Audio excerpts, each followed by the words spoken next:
Bonjour tout le monde, bienvenue à ce nouveau rendez-vous de Folie douce. Ici Yvan Bugeaud. Dans quelques instants, je reçois Jean-Nicolas Ouellette de la ressource CAMé, une ressource communautaire en santé mentale qui est située à Montréal-Nord. On va apprendre à connaître cette ressource un peu plus en détail. On a à l'Espresso et à l'Espresso allongé le sujet pensée magique versus pensée positive. En début de deuxième demi, notre collaboratrice Ève Cardinal vient nous voir avec son sujet, le blues des milléniaux, ou si vous préférez, la santé mentale chez les milléniaux. Alors tout ça dans le menu de Folie douce cette semaine. On commence d'abord en chanson avec Raphaël Dénommé et la chanson s'intitule « Vampire de l'Est ». Bienvenue à Folie douce.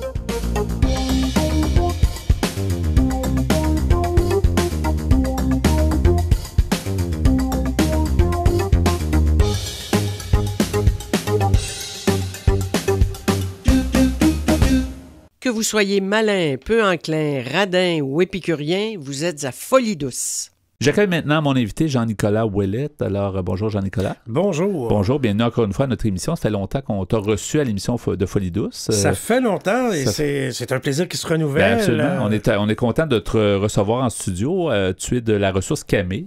Tu es un peu le dirigeant de la ressource, une ressource qu'on va apprendre à connaître. Une ressource qui existe depuis longtemps, mais ce serait bien de faire un tour d'horizon, là, l'historique et qu'est-ce que ça veut dire, CAMé. Ben oui, alors c'est un acronyme, hein? Centre d'activité pour le maintien de l'équilibre émotionnel de Montréal-Nord, donc CAMEE. Et il faut se rappeler qu'à l'origine, c'était 3 personnes, 3 femmes qui, à Montréal-Nord, voulaient se donner un lieu en dehors de rencontres avec leurs médecins, etc., pour se soutenir, s'entraider, se donner des idées, des conseils. On est en 1986. Donc, dans les débuts, je dirais, ou presque pas tout à fait les débuts après la désinence, de la création des différents organismes. On peut dire les débuts de la désinence, hein? Mais avant la politique de la santé mentale, qui était encore des préparatifs, des choses qui se parlaient, etc. Qui était plus en 89 à peu près. Là, 89, elle était ça, elle sortait exactement en 89. Là, on fête ses 30 ans. Ça fait déjà 30 ans. Ça fait 30 ans fait. Là. Ouais. Et donc, en 88, ils ont incorporé un organisme, CAMé. Et l'idée de s'appeler CAMé, de forcer pour avoir ce nom-là, c'est que les 3 des personnes qui étaient les leaders, les femmes leaders de ça, portaient un bijou qui est un camé, un profil de femme, soit sur une bague, un pendentif, quelque chose comme ça. Puis ils disaient, gars, c'est beau, c'est doux, ça sonne bien, on va tous se rappeler de ça, on en voit partout, bon. Et doux. Centre d'activité pour le maintien de l'équilibre émotionnel. Et en même temps, on a trouvé les mots qui faisaient l'affaire pour que ça complète le mot. Là, on est dans les années 80, la fin des années 80. Donc, le mot psychiatrie était lourdement chargé de préjugés, de stigmatisation. Les personnes ne voulaient pas se voir comme malades, mais voir que j'ai une différence, j'ai des défis, j'ai des choses. Est-ce que c'est une maladie? Est-ce que c'est le résultat de violence, carence, abus, quoi que ce soit? Les problèmes de santé mentale peuvent avoir plusieurs causes, même si dans les faits, on va donner un diagnostic. Donc, je voulais trouver quelque chose là, qui ne soit pas je me positionne comme malade, je me positionne comme victime, je me positionne autrement. C'était bon. Parlons de ce que l'on vit. Puis c'est quoi notre rêve, notre but? Avoir un meilleur équilibre émotionnel. Et c'est là qu'ils ont pu rentrer puis faire tout ça. Là. Est-ce qu'on peut dire que CAMé, c'est du pour et par les gens qui ont des problèmes de santé mentale? Est-ce qu'on pourrait affirmer ça? Absolument, dès l'origine. Il y a quelques organismes comme ça, mais il y en a peu. Là. Il y en a peu. Dans le monde anglophone, dans le reste du Canada, c'était plus la façon de faire. Au Québec, il y a rapidement eu des gens qui ont pris ça en main. Hein? Que ce soit, rappelons-nous, Solidarité Psychiatrie, c'était des gens de l'hôpital Jean Talon en 79, donc avant, mais c'était une psychologue et un travailleur social, ou l'inverse, je me rappelle jamais, là, bon, et qui ont démarré la ressource puis qui l'ont donnée aux gens. Okay. Ils se sont retirés puis c'est devenu par et pour. Mais à l'origine, bon. Alors que CAMé, c'est les personnes qui l'ont créé, parce que c'était leur groupe de discussion, hébergé une fois, un soir semaine, dans un petit local du CLSC de Montréal-Nord, qui ont voulu s'affranchir et se dire, gars, là, on a un soir semaine. Si à un moment donné, on veut se parler un mardi après-midi, s'il y aurait une activité qu'on pourrait donner tous les jeudis soirs, là, on est mal pris, il faut venir absolument ici ce soir-là, puis c'est formaté et tout ça. Donc, est-ce qu'on peut se donner un centre, un endroit? Et ils ont fini, à force de consulter, de travailler fort, bon. Et en 88, là, ils l'ont incorporé, leur organisation, puis c'est devenu CAMé. Avec des demandes, évidemment, de financement, c'est un peu par ça que ça passe. Les organismes communautaires, c'est comme ça. La première année de financement à CAMé, Ils ont été bénéficiaires d'un gros 18 000 Oh, OK. pour tout faire. Mais c'était... Alors, vous allez vous louer un local, trouver des gens, payer les frais, ci et ça. Alors, on est allé... Beaucoup de bénévolat. Beaucoup de bénévolat. Les meubles provenaient des surplus de la maison du père, étaient retapés par des gens, des membres qui avaient un bon marteau, quelques clous. Le premier téléphone était un truc noir de Bell Canada avec une roulette qui revient, là. Puis il y avait une ligne, puis c'était ça au milieu. C'était vraiment du bricolage, là. Mais c'était fait avec amour et ça a tenu 3 décennies et plus. Et comment on peut définir maintenant Camé? Parce que ça fait quand même plusieurs années derrière dans l'histoire de Camé. Donc aujourd'hui, on pourrait comment on pourrait décrire Camé ou comment on pourrait la décrire selon ses activités? Est-ce qu'on peut voir? Alors, c'est toujours un groupe d'entraide en santé mentale, mais qui développe beaucoup plus de services et d'aide, là. Alors, tous les après-midi, si nous avons des activités qui ont une valeur thérapeutique, que ce soit, le groupe de partage qui est là depuis les tout débuts. Mais on a un groupe d'entendeurs de voix, le 3e qui a été ouvert au Québec, là, pour les gens qui entendent des voix ou qui ont d'autres perceptions. Il y en a plus d'une douzaine dans la région de Montréal. On était un des premiers ici. On a des activités. On a de l'art-thérapie tous les hivers. Parce que c'est un milieu aussi où on reçoit beaucoup de stagiaires. Avant, c'était par et pour et un peu fermé, puisque c'était l'époque, puis il le fallait.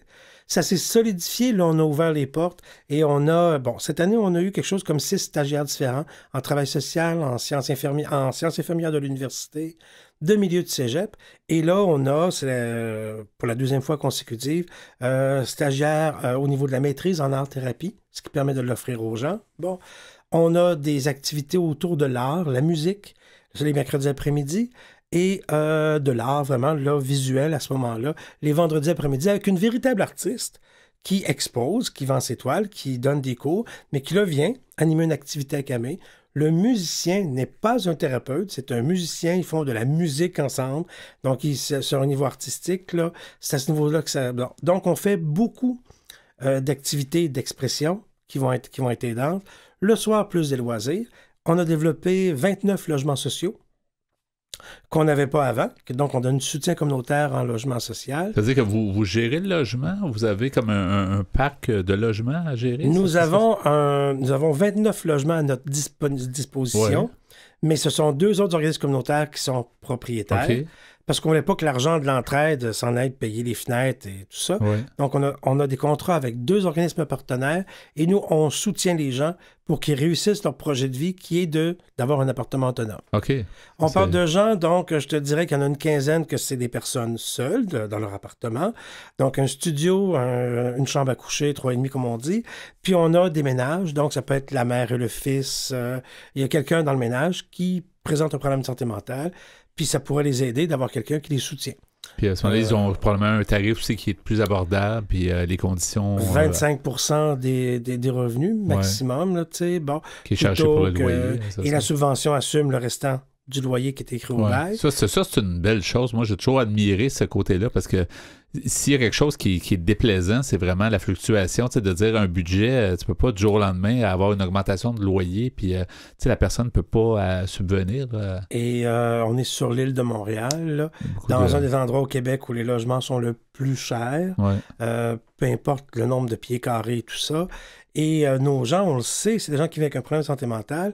S'ils ne sont pas à la sécurité, ils vivent dans la pauvreté, que ce soit la sécurité du revenu, des emplois précaires, la majorité. Donc, on en a qu'ils mettaient presque 70% de leur budget là, dans le logement. Loyer, c'est ça. Et là, essaie de bien te nourrir par après, essaie de t'habiller, porter... on sait, il faut quand même s'habiller. On a des saisons très marquées au Québec. Absolument, ça coûte cher. On a trop chaud l'été, on a trop froid l'hiver, tout ça. La nourriture, il y a une fluctuation énorme aussi sur les prix de la nourriture. Incroyable, les prix de la nourriture pour bien s'alimenter, pour manger des choses. Donc... à 25%, moi, je trouve ça génial que ça demeure, cet aspect-là. Tu vois, ça fait partie de ce qu'on fait comme mesure pour lutter contre la pauvreté. Donc, on a aussi des cuisines collectives, on a des choses comme ça pour donner des moyens pour que les gens s'en sortent. Camé est né dans le désir de briser l'exclusion sociale et la stigmatisation Après les années, on s'est aperçu qu'on réussissait plutôt bien parce que nos fondateurs, fondatrices ont bien fait ça. Le mouvement était avancé, mais on voulait augmenter d'un niveau, là, puis se dire, bon, qu'est-ce qu'on peut faire de plus? Puis là, on est dans la lutte à la pauvreté, faire en sorte que les gens, en plus d'exister, puissent vivre un peu mieux. Donc, ils sortent de la misère pour être dans la pauvreté, mais c'est déjà plus d'oxygène, là, parce qu'ils ne sont pas plus riches à la fin.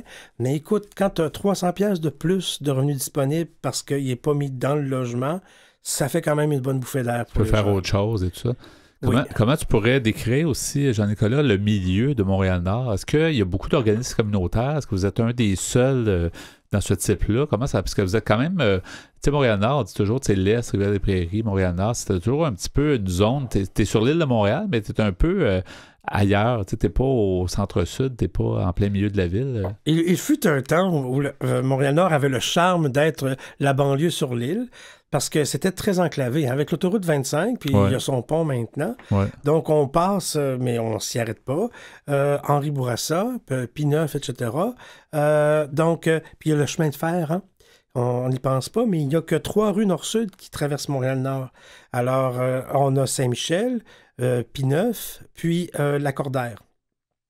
Toutes les autres rues arrêtent. Viau, on arrête. Ils sont entrecoupés de toutes sortes de choses. Non, Joliet, on fait un joyeux détour rigolo là, et tout ça. Ouais. Donc, on est un milieu un peu enclavé. Il y a de magnifiques organismes communautaires qui sont là. On est le seul en santé mentale dont le siège social, principale place d'activité, est à Montréal-Nord. Mais on est très bien desservi par le groupe d'entraide pour les parents et proches, la parenterie. Le centre d'intervention de crise vient, si on l'appelle, etc. Relaxation, le suivi dans le milieu, le soutien. Bon, donc, on est desservi. Mais si tu fais une réunion de la table de concertation santé mentale, il y a moi puis le gars du CLSC.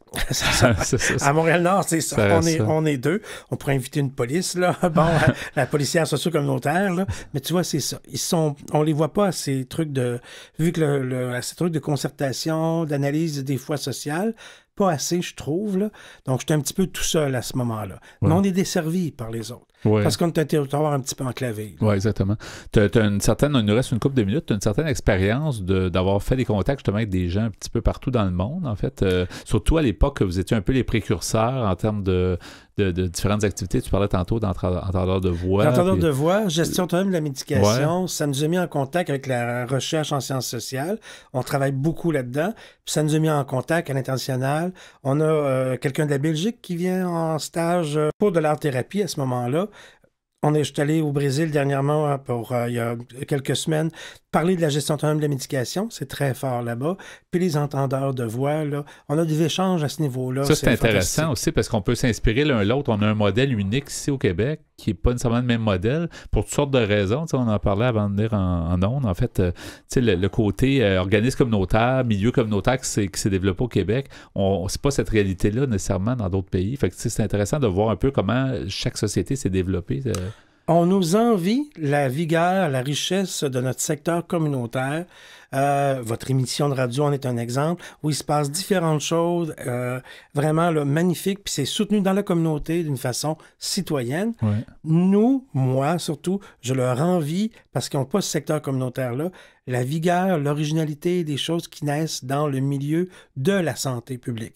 Moi, j'ai visité un truc dans l'hôpital fédéral de Rio qui s'appelle l'Hôtel de la Folie, où les touristes peuvent aller passer une nuit dans une chambre particulière, un petit dortoir, pour vivre l'expérience de ce que vivent les autres sur les autres étages, puis on les entend sur les autres étages, là, et voir qu'est-ce que c'est. C'est pas trop... c'est bien fait, je veux dire, c'est pas trop voyeur, parce que ça pourrait déraper vite. Oui, ça pourrait déraper, mais c'est aussi dans un milieu avec les gens. Donc, c'est fait aussi, on se promène pas partout, puis ils viennent pas nous voir. Mais l'ameublement... Le type de chambre, la nourriture, tout ça, c'est exactement ce qui est servi à la table d'à côté, à l'étage d'à côté. Intéressant. Jean-Nicolas, écoute, c'est tout le temps qu'on a, mais c'est fort intéressant. Il faudrait presque te réinviter pour ça, puis ça semble encore très intéressant comme sujet. Mais j'aimerais que tu mentionnes les coordonnées de Camille, les gens qui veulent en savoir plus ou aller vous voir, ou en tout cas au moins surtout en savoir plus sur vous. Pendant les prochains mois, jusqu'à présent, on est au 11 700 rue l'Archevêque à Montréal-Nord. Dans quelques mois, on va déménager juste sur le bord de l'eau, à peu près à la même hauteur sur le boulevard Gouin. On va doubler la grandeur de l'espace que l'on a. Vous pouvez nous rejoindre dans le 514-327-3035. Mais le plus simple, allez voir sur Facebook, Camé Entraide. Le site web.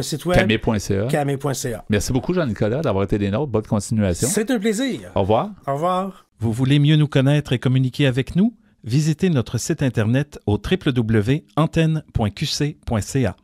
antenne.qc.ca. C'est maintenant le moment du bloc Espresso. Bonjour, Ghislain Malo. Bonjour. Et bonjour, Pierre Laporte. Salut, Yvan. Alors, Pierre, ton sujet que tu nous amènes, pensée magique versus pensée positive. Oui, parce que c'est pas exactement la même chose. C'est un article de Mme Dominique Jeanneret, qui est thérapeute et blogueuse et globe-trotteur. J'ai pris ça sur le site chemindevie.net, ce qui est également l'adresse de son blog. Donc, chemindevie.net. Elle commence en nous disant l'obsession et la pensée magique, qui n'a jamais cru à la volonté de l'esprit ou en quelque action symbolique pour changer le cours des choses? Dans leur monde imaginaire, les enfants se donnent l'illusion d'un pouvoir magique. Ce mode de pensée marque, selon Sigmund Freud, une étape indispensable à notre développement, c'est-à-dire le moyen d'accepter les dures lois de l'existence, à commencer par la conscience de notre impuissance et l'interdit de certains désirs. Là, on est dans la psychologie pure. Qu'advient-il ensuite de ces pensées superstitieuses? Les psychologues parlent d'un déclin normal jusqu'à l'âge de 12 ans vers une perception plus rationnelle de la réalité. Tout porte à croire pourtant que ces pensées superstitieuses existent aussi chez l'adulte, en particulier les personnes fortement angoissées atteintes d'un trouble psychologique appelé l'obsession. Intrigué par cette contradiction, le psychiatre londonien Derek Bolton a analysé ce système de pensée imaginaire au-delà de la petite enfance et jusqu'à la fin de l'adolescence. Le chercheur et son équipe se sont mis d'accord sur une définition de ces pensées imaginaires, soit l'explication de phénomènes réels par des causes irrationnelles. Ils ont mesuré l'évolution et l'importance de ces croyances jusqu'à l'adolescence en mesurant parallèlement divers symptômes de l'obsession. Et l'étude révèle bel et bien le maintien des pensées superstitieuses jusqu'à la fin de l'adolescence chez certains individus. L'idée d'un processus qui céderait à l'avènement de la raison vers 12 ans est donc remise en cause. L'un des principaux mécanismes de ce trouble psychologique serait ainsi confirmé, soit maintenir l'illusion qu'un contrôle absolu de la réalité est possible pour apaiser ses angoisses. Ça rejoint aussi l'idée des superstitions. Ouais. Tu sais, les gens qui vont vouloir se laver les mains. Oui, bien un peu les TOC, là, en fait, les troubles obsessifs compulsifs aussi. C'est pas la même chose à vouloir réaliser un rêve, puis la superstition, je suis pas sûr de non, mais sauf que quand il parle de pensée magique, ça dépasse le rêve. Il y a un côté un peu superstitieux. Être un bon athlète, ce que je n'allais pas devenir, ben, ça m'aidait quand même. C'est essentiel. Ouais. Je pense qu'on en a tous des superstitions. Mais c'est pas une superstition. Des fois, c'est de la visualisation. J'espérais, mais ça s'est pas fait. Ouais. J'essaie de comprendre dans de la superstition, puis espérer, là, même si ça n'arrive pas. Alors, Madame Dominique Jeanneret nous dit « Un jour, j'ai discuté avec un ami. Dans la discussion, il m'a dit qu'il était sceptique quant à ma nouvelle façon de penser dans laquelle je semblais m'enligner, d'après lui, à de la pensée magique. Toujours être positif, croire que tout va bien aller, clamer que rien n'est grave, que tout va bien, etc. Je lui ai alors parlé de ma vision de la différence entre la pensée magique et la pensée positive, parce que Mme Jeanneret penche nettement vers la pensée positive. Mm-hmm. Elle nous dit « Le scepticisme de mon ami se référait, en parlant ainsi, à son enfance et aux souvenirs négatifs d'une voisine qui enseignait les principes de la pensée positive à grands coups de prêchage, voire même de violence verbale. Sa famille et lui voyaient évoluer les voisins qui suivaient cet endoctrinement. Il parlait d'une autre façon, agissant comme si tout allait bien malgré la maladie et la mort de certaines personnes de leur famille. Tout allait toujours bien, les malades allaient s'en sortir, disait-il en souriant au ciel, par exemple, pour finir par pleurer comme n'importe qui à la mort de la personne, retombant ainsi sur terre et dans la réalité. En bref, les personnes qui croient à la pensée magique sont coupées de leurs émotions en se raccrochant à ce genre d'enseignement par besoin d'avoir un but dans la vie, c'est-à-dire le contrôle sur elles, et pensant trouver ainsi l'apaisement de leurs angoisses face à la maladie et à la mort, et que celle-ci irait mieux en croyant très fort que tout va bien aller. Ce genre de croyance est de la pensée magique. On voit souvent ce genre d'attitude avec des personnes qui embarquent, entre guillemets, dans des mouvements philosophiques, sectaires ou religieux et qui en sont tout illuminés et déconnectés cependant d'eux-mêmes. On les voit en parler avec des étincelles dans les yeux et on peut trouver ça magnifique, admirable et quand même attirant. La plupart du temps, cependant, ces personnes ont besoin pour se confirmer qu'elles ont raison d'en parler souvent à qui veut les entendre. On enseigne toujours ce qu'on a à apprendre. Le problème de la pensée magique est que souvent, les résultats escomptés n'arrivent pas. On se retrouve alors devant un constat d'échec et on aura tendance à mettre la faute sur Dieu, sur l'autre, etc. Le retour à la réalité est parfois douloureux. Cependant, le temps que ça dure, la pensée magique permet à une personne de survivre face à une situation qui est difficile pour elle. C'est le côté positif de la pensée magique.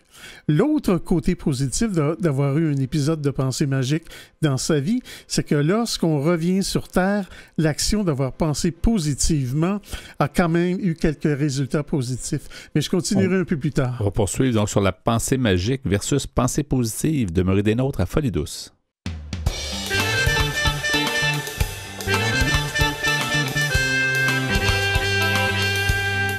À venir dans l'émission Folie douce, notre collaboratrice Ève Cardinal nous propose le blues des milléniaux.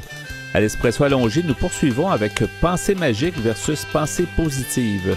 Vous entendrez aussi en chanson Je ne te dirai pas de Clarica et Stéréophonique de Debbie Tebbs. Vous voulez échanger avec nous? Vous désirez participer à Folie douce? Notre site web est antenne au singulier .qc.ca.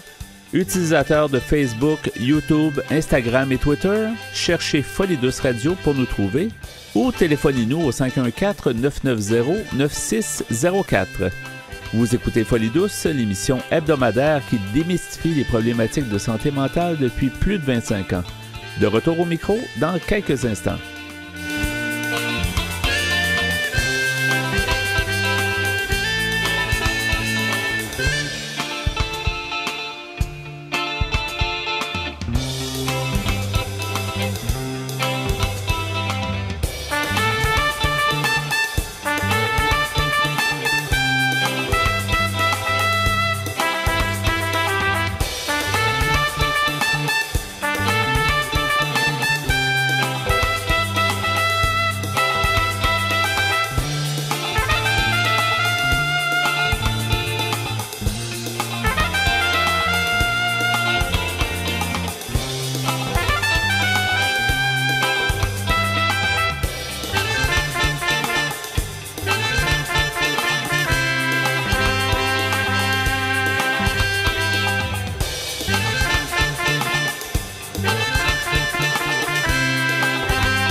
La bonne santé mentale touche à tous les aspects de notre vie. Donnons maintenant la parole à nos chroniqueurs. C'est avec plaisir que j'accueille à nouveau Ève Cardinal. Bonjour Ève. Bonjour Yvan. Alors aujourd'hui, tu nous amènes un autre sujet, puis un sujet qui va nous faire un peu... en fait, on va un peu se poser la question, qu'est-ce que tu veux dire par là, le blues des milléniaux?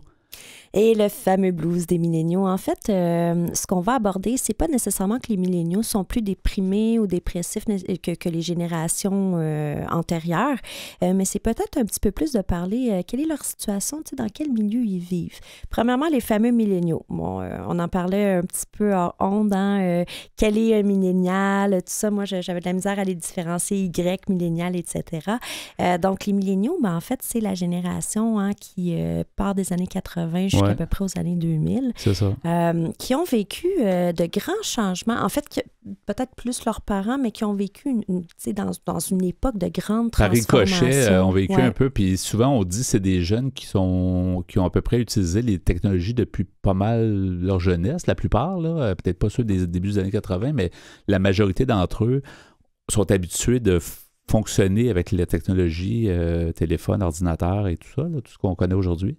Tout à fait. Puis on en a déjà parlé dans une chronique antérieure, justement, de l'effet des médias sociaux, un peu sur la dépression ou l'estime de soi, tout ça.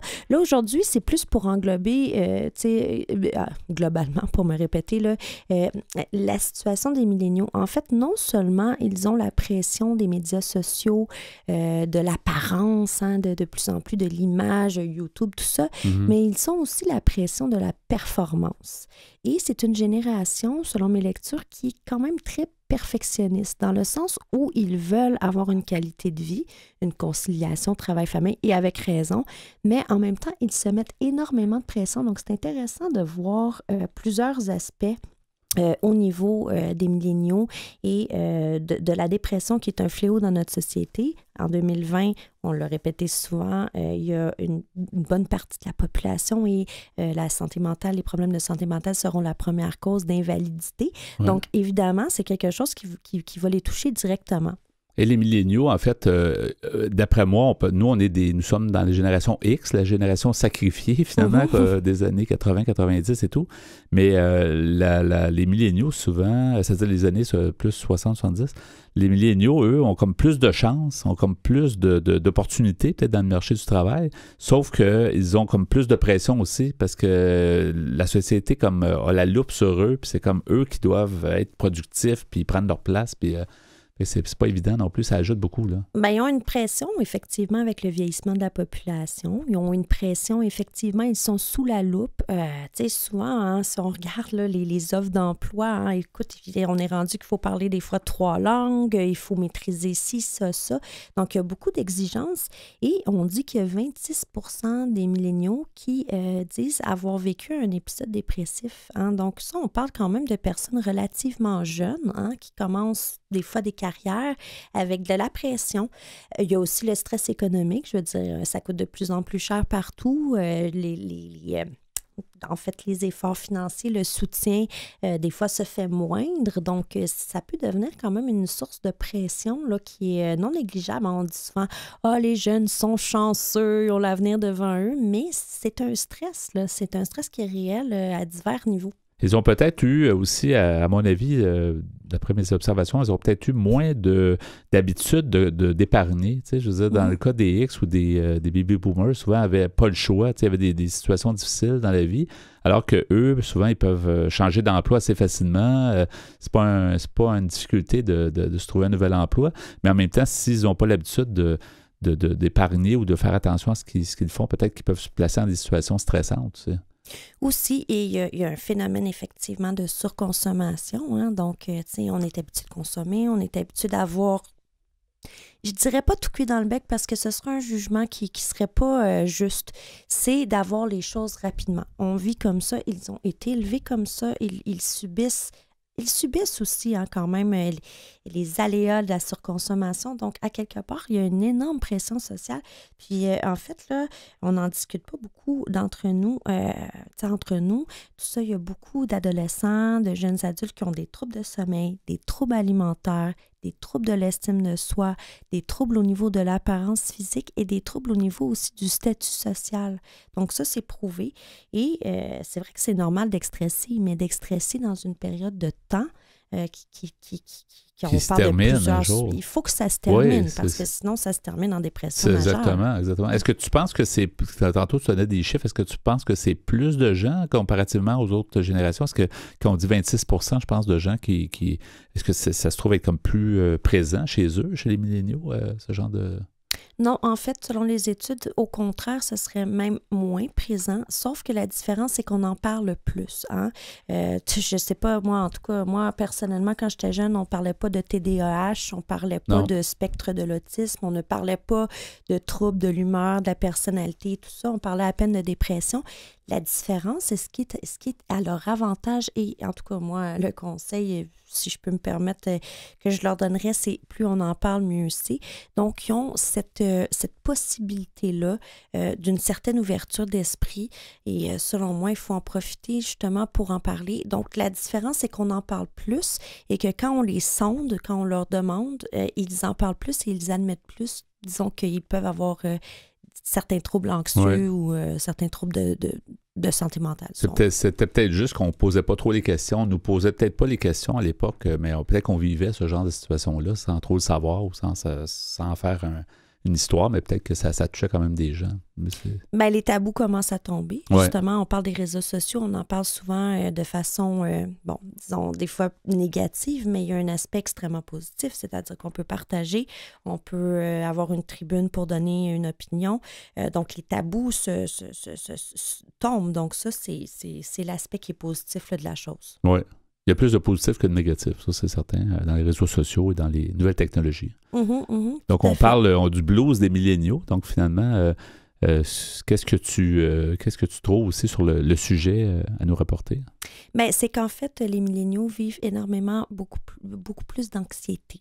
Donc, comme on dit là, à cause surtout au niveau de l'apparence. L'apparence est dans cette génération-là très importante. Donc, quand on se sent, comme tu l'as dit, sous la loupe, c'est que en fait, ça génère énormément d'anxiété et de l'anxiété aussi qui est refoulée. En même temps, c'est un paradoxe. On en parle, mais en même temps, on a peur aussi encore des préjugés. On a peur, en fait, des conséquences sur l'apparence, des conséquences dans le cercle social. Il y a l'isolement. L'isolement, là, ça, dans mes lectures, on en voit beaucoup. Je ne veux pas revenir là-dessus, mais on a parlé, par exemple, le fils d'Alexandre Taillefer, on en a parlé beaucoup, s'isoler derrière une console de jeu, derrière les médias sociaux, émettre des opinions, mais sans jamais avoir vraiment de rétroaction. Donc ça a des impacts énormes apparemment sur le taux d'anxiété, le taux d'estime de soi, puis l'isolement, la solitude, l'isolement, c'est pas juste en fait les personnes aînées qui le vivent. On parle beaucoup d'isolement, de solitude chez les personnes aînées, mais il y a à peu près 35% des jeunes qui se disent qui disent se sentir seuls. Et c'est ça qui est un peu un paradoxe avec les réseaux sociaux où on est connecté toujours, c'est-à-dire qu'à la fois, on est avec du monde, mais on n'est pas vraiment entouré. C'est ça qui est un paradoxe incroyable. Là. Tout à fait. Et quand on a des symptômes de dépression, normalement, en fait, il y a deux choses. On veut se retrouver isolé, mais en même temps, on veut communiquer. Alors là, la limite dans le réseau social, c'est que tu communiques, mais en fait, tu ne vas pas prendre un café avec la personne. Tu es en train de communiquer quand même toujours derrière ton clavier. Ça, c'est pas juste les milléniaux. Là, je veux dire, on est tous un petit peu comme ça, mais c'est particulièrement effectivement répandu puisqu'ils ont été élevés avec un clavier à la main. Donc, on peut pas les blâmer, là, mais c'est la réalité. Oui. Les milléniaux, je ne sais pas s'ils ont conscience aussi que ça va, l'économie va reposer sur leurs épaules parce que les X vont avoir 60 ans, quand même dans quelques années. Les baby boomers sont déjà à la retraite, tout ça. Donc, il y a une population vieillissante qui fait que les milléniaux, c'est eux qui vont devoir soutenir la société. Ça fait que ça va ajouter, je pense, un facteur stress encore plus. J'espère qu'ils sont au courant de ça parce que il faudrait se prémunir, justement, trouver des moyens, justement, de peut-être de se protéger. Là, ça doit faire partie de leur anxiété s'ils s'en rendent compte, effectivement, là, mais on parle pour parler. Par contre, l'idée, puis souvent, entre guillemets, on a souvent fait du sarcasme en disant « Ah, ils pensent juste à leur vie, conciliation, travail, famille et tout. » Et peut-être que ce sera une de leurs forces de faire ça, parce qu'ils vont devoir vivre avec de l'intergénérationnel, s'occuper aussi de la société. Donc, à ce moment-là, contrairement aux X qui, nous, on donnait souvent beaucoup de notre temps supplémentaire, employeur, tout ça, peut-être que j'espère que ça va devenir une force pour eux de focusser justement sur leur vie personnelle et leur équilibre. La qualité de vie, la fameuse qualité de vie qu'on est toujours prêt à laisser tomber, là, mais elle est importante. Là. Une personne en meilleure santé puis en meilleur état va mieux travailler, va être meilleure dans la société, va apporter mieux, donc pour sa famille, pour ses proches. Hein. Puis ça, on a beau dire, là, ça fait peut-être partie de leur force de considérer ça. Ouais. Puis en rafale, Yvan, là, juste si tu as quelqu'un... On a encore quelques petites minutes. Oui, on a plusieurs minutes. Alors, il y a eu un sondage là, auprès des jeunes de 18-34 ans. Qui demande « Avez-vous déjà vécu une dépression importante, des moments de dépression ou des périodes d'anxiété? » Donc, on parle d'une proportion de 26% que oui, comme je l'ai dit. Ouais. Un moment de dépression à 50%, une période d'anxiété à 52 % et il n'y a que 19 % qui disent n'avoir vécu aucun de ces symptômes-là. C'est beaucoup quand même. C'est énorme. Et un sondage auprès des parents.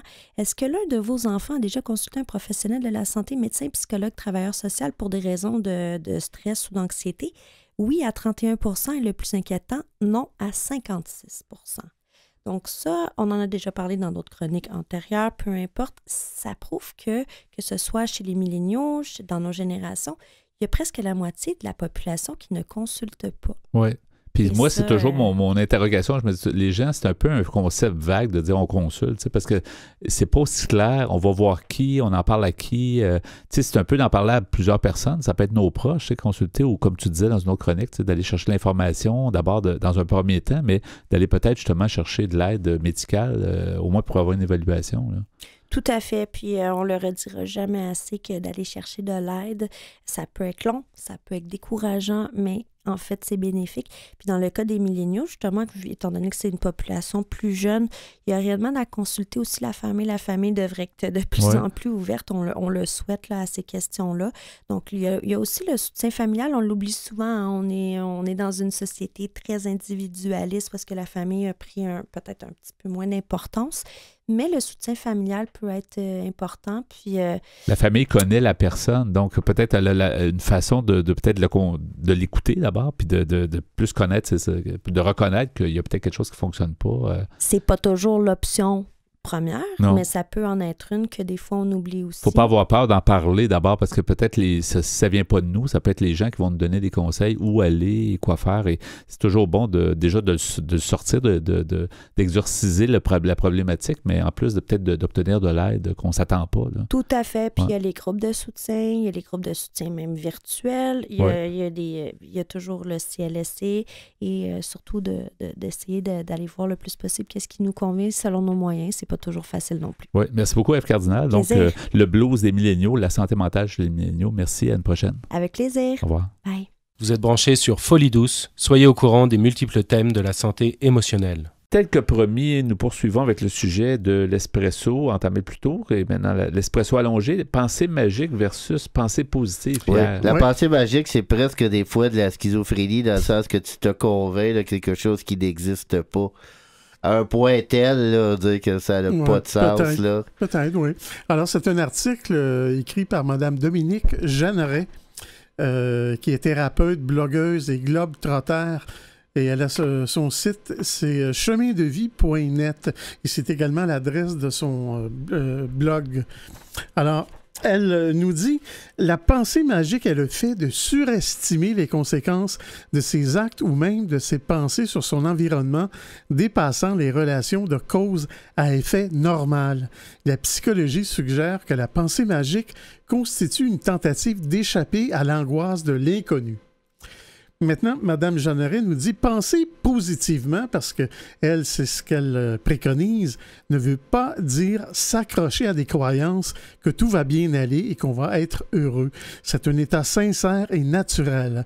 On ne croit pas avec sa tête, mais avec son cœur. Là est toute la différence d'avec la pensée magique. Pour que la pensée positive marche, il est nécessaire qu'elle soit ressentie et qu'elle émerge du cœur. Ce n'est pas une pensée à laquelle on nous a obligés de croire et qui semble miraculeuse. C'est une façon de penser générale et quotidienne où on décide avec son cœur, son senti, son intuition, de voir, par exemple, que les choses négatives peuvent avoir un côté positif. Et là, on doit être d'accord avec elle parce que c'est par nos erreurs qu'on apprend. Donc, on peut dire qu'il y a du positif dans le négatif. Moi, je le vois un peu comme ça. Ça dépend des situations, par exemple. Oui. Une guerre civile, je peux pas dire le positif. Mais c'est sûr, il y en a qui pourraient dire que ça apporte quelque chose. Il y a des amitiés qui sont créées. De l'entraide, pendant la guerre. Oui, mais je dirais que ça peut pas teinter je pense qu'on va parler de la Syrie. Ça peut pas teinter de conditions absolument. Ça doit certainement amener du positif, mais c'est sûr que c'est plus difficile. On pourrait s'en passer de la guerre. Ouais. Alors, Mme Jeanneret dit « C'est décider d'attirer le positif en mettant du positif dans notre vie à travers nos gestes et nos paroles. Cela va de toutes petites phrases anodines à de grandes actions. Par exemple, au lieu de dire que le repas est écœurant, entre guillemets, on dit qu'il est excellent. Au lieu de dire « je ne veux plus être seul », on pense « je veux être avec le meilleur conjoint qui soit pour moi », etc. C'est vrai que ça peut paraître anodin. Mais c'est vrai qu'en tournant la phrase de façon positive, c'est sûr que ça peut pas nuire. Là. Elle nous dit, pour cela, nul besoin d'en parler à qui veut nous entendre, mais simplement se permettre de sentir qu'on veut vraiment réaliser le rêve ou le désir qui nous habite. Le seul problème, c'est que si tu fais pas d'efforts, t'as juste de la pensée positive. Non, mais la pensée va te forcer souvent à faire l'effort que ça prend pour y arriver. Tu sais. Je crois. Ça, parce que le succès, sans effort, ça serait plus la pensée magique, je dirais. C'est ça. Ben, tu peux pas juste te dire dans ta tête que tu vas réussir. Mais non, c'est les deux. T'es encore sur ton sofa. Là. C'est certain. Là, ça devient de la pensée. C'est comme... Mais là, ça devient de la pensée magique. C'est moins positif. Madame Jeanneret nous dit, le rêve est alors inscrit en nous. On le sent, on décide d'y croire et il finit par se réaliser. Un exemple, quand j'étais petite, j'avais un beau-père tyrannique et violent. Pourtant, il avait un bon fond, mais pour l'enfant que j'étais, ce n'était pas évident à déceler. Son attitude faisait que j'appréhendais sa présence en tout temps. J'en avais peur au point d'avoir des maux de ventre continuels. Mon attitude d'enfant apeuré qui ne pensait à son sujet que négativement attirait des attitudes négatives de sa part envers moi. Un jour, complètement découragé, ne sachant plus que faire, j'ai pleuré et dit à ma grand-mère que j'étais sûr qu'il me détestait. J'avais beau être la plus gentille, la plus raisonnable, la meilleure à l'école, j'avais l'impression que rien ne marchait pour qu'il soit gentil avec moi. Ma grand-mère m'a alors répondu que non, il m'aimait, mais ne savait juste pas comment me le montrer. Elle m'a alors suggéré de voir la situation autrement et donc d'agir autrement. Cela m'a pris tout mon courage et mon énergie, mais j'ai essayé. Je devais avoir 6 ou 7 ans. J'ai alors osé consciemment, de toutes mes forces et de tout mon cœur, dire une chose gentille à mon beau-père, malgré ma peur et mes maux de ventre. Le résultat a été phénoménal et très positif. Je suis resté sidéré par l'énergie qui alors a changé subitement du tout entre lui et moi. De noir, elle est devenue subitement blanche de lumière, de paix et de tendresse. Ma peur s'est momentanément évanouie et mes maux de ventre ont disparu comme par miracle. La pensée positive est un mode de vie quotidien qui s'inscrit tout simplement dans nos gestes et nos paroles. On n'a pas forcément de la lumière dans les yeux quand on parle de façon positive, mais on est sincère et honnête avec soi-même. On est dans sa présence. La personne qui décide d'employer la pensée positive avec son cœur et son senti consciemment ne regarde pas au ciel en souriant tout en nous parlant de ses croyances ou n'essaie pas de nous transpercer de son regard pour nous faire croire à quelque chose. Elle est simplement présente. En conclusion, Mme Jeanneret nous dit « La pensée magique amène la personne à être déconnectée d'elle-même. Elle vit suivant un schéma mental et des croyances mentales qui ne sont pas ressenties intérieurement et profondément. » On le remarque parce qu'elle parle beaucoup de sa façon de penser, essayant de faire en sorte que tout le monde agisse comme elle. Et la pensée positive, elle, amène la personne à être présente à elle-même. Elle vit ce qu'elle ressent profondément. Elle est consciente d'agir positivement le plus souvent possible et avec son cœur. Alors, c'est sa façon de voir les choses. Le doute, ça a quand même du bien parfois. Mais moi, j'ai tendance à croire à la pensée positive. Merci beaucoup, Pierre, pour le sujet. Donc, pensée magique versus pensée positive. Merci, Ghislain, également, pour ta participation au micro à Folie douce. Vous souhaitez écouter l'émission Folie douce au moment qui vous convient le mieux? Branchez-vous sur notre site web pour accéder à notre canal radio sur YouTube. antenne.qc.ca antenne.qc.ca. Pour conclure ce rendez-vous de Folie douce, Ghislain Malo, on va nommer les chansons entendues cette semaine. Oui, absolument. On a entendu Vampire de l'Est. De Raphaël Dénommé. On a entendu Poker. De Grand Corps Malade. Dans la deuxième demi, on a pu entendre Je ne te dirai pas. Oui, de Clarica. Et pas la compagnie d'assurance. Oui, plutôt la chanteuse. Oui. Et à l'instant, Stéréophonique. De Debbie Tebbs. Merci beaucoup pour votre choix musical. Merci à toi et à Pierre. Merci pour ta participation également au micro. Merci. Je remercie Pierre Laporte à la mise en onde. Bienvenue. Ainsi que tes blocs espresso et allongés où tu nous as parlé de la pensée magique versus pensée positive. Notre invité en début d'émission était Jean-Nicolas Ouellette de la ressource Camé. Notre collaboratrice Ève Cardinal a aussi été des nôtres. Elle nous a proposé le blues des milléniaux, la santé mentale chez les milléniaux. Alors, c'était le menu de Folie douce cette semaine. C'est Yvan Bugeaud à l'animation. Bonne semaine à tous et à la prochaine Folie douce. Au revoir.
Bop